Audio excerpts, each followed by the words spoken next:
Do you know these gaps underneath doors where all the cold air comes in or warm air goes out?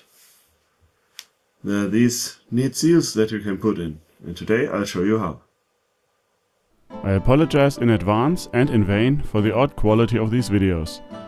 Some of these operations did not lend themselves well to good angles or high attention to pretty. This is how the mechanism works. Pressure on the knobs on the side, put there by the frame when the door is closed, push the seal down. To install these, you need a deep dado at the bottom of the door. You can do that with a router or circular saw, and here I do both. On the bathroom door I used the router.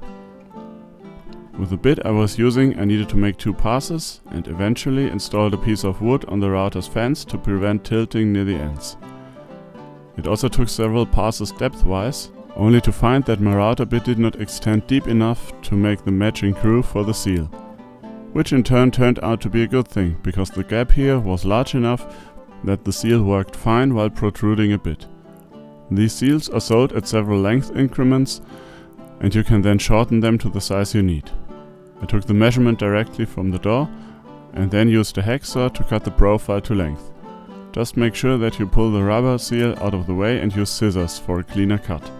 Personally, I like to let the rubber protrude slightly for some additional sealing width. Putting the door back is always fun.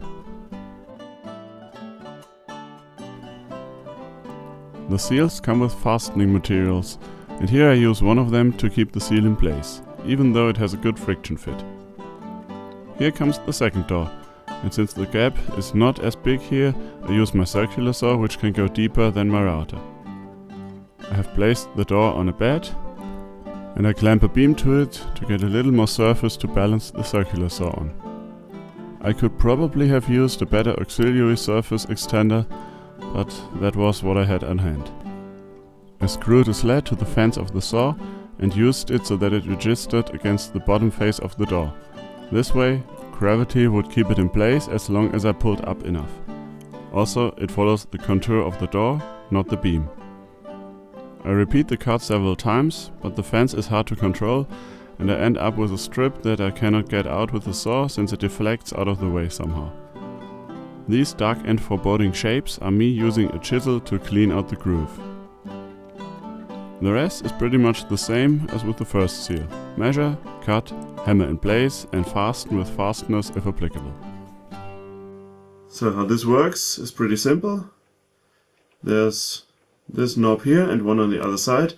This one is triangular shaped and the other one is more like a knob. And once you close the door, the frame itself will push these in and push the seal down. And to set it up properly, you can take out these knobs or pieces and you can turn them on a piece of threaded rod to determine the length of the whole piece. And once you put it in, the length of the whole piece, depending on how far the distance between this face and the frame is and how far the seal needs to go down.